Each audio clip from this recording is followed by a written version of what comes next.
Fertilization. Fertilization is the epic story of a single sperm facing incredible odds to unite with an egg and form a new human life. It is the story of all of us. It takes about 24 hours for a sperm cell to fertilize an egg. When the sperm penetrates the egg, the surface of the egg changes so that no other sperm can enter. At the moment of fertilization, the baby's genetic makeup is complete, including whether it is a boy or girl. Welcome to the Target GPAT. Today's video, we are going to talk about the hard journey of a sperm to meet the egg and fertilize it. A man may ejaculate 40 million to 150 million sperm, which starts swimming upstream or the fallopian tubes on their mission to fertilize an egg. Fast-swimming sperm can reach the egg in a half an hour, while others may take days. The sperm can live up to 48. Only a few hundred will even come close to the egg because of the many natural barriers that exist in the woman's body. The journey starts with sexual intercourse. About 150 million sperm enter the vagina. Soon afterward, millions of them will either flow out of the vagina or die in its acidic environment. However, many survive because of the protective elements provided by the fluid surrounding them. Next, the sperm must pass through the cervix and opening into the uterus. Usually, it remains tightly closed, but here the cervix is open for a few days while the woman ovulates.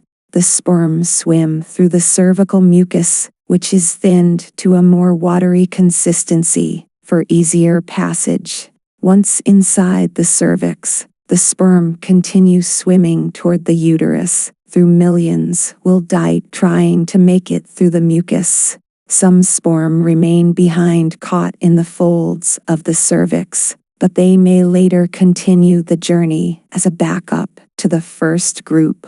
Inside the uterus, muscular uterine contractions assist the sperm on their journey toward the egg. However, resident cells from the women's immune system mistaking the sperm for foreign invaders destroy thousands more.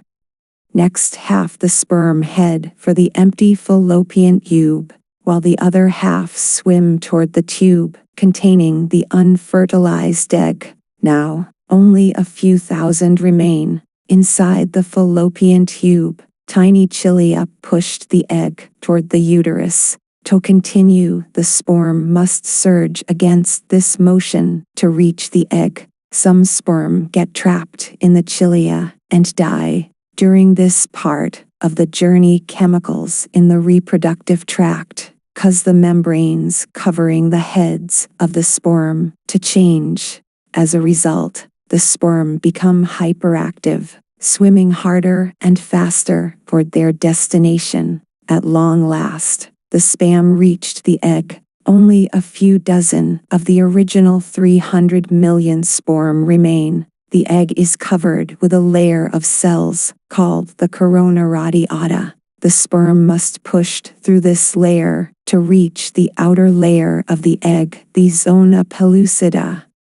When sperm reach the zona pellucida, they attach to specialized sperm receptors on the surface, which triggers their acrosomes to release digestive enzymes, enabling the sperm to burrow into. Inside the zona pellucida is a narrow fluid-filled space just outside the egg cell membrane. The first sperm to make contact will fertilize the egg. After a perilous journey and against incredible odds, a single sperm attaches to the egg cell membrane. Within a few minutes, their outer membranes fuse and the egg pulls the sperm inside. This event causes changes in the egg membrane that prevent other sperm from attaching to it. Next, the egg releases chemicals that push other sperm away from the egg and create an impenetrable fertilization membrane. The fertilized egg starts growing fast, dividing into many cells. It leaves the fallopian tubes and enters the uterus 3 to 4 days after the fertilization. The cells continue to divide, becoming a hollow wall of a cell called the blastocyst. The blastocyst implant in the wall of the uterus about 6 days after fertilization. The blastocyst attached to the lining of the uterus is usually near the top. This process is called implantation, is accomplished by day 9 out of 10. The wall of the blastocyst is a cell thick, except in one area where it is 3 to 4 cells thick. The inner cell in the thick end area develop into the embryo, and the outer cell burrow into the wall of the uterus and develop into the placenta. Thank you.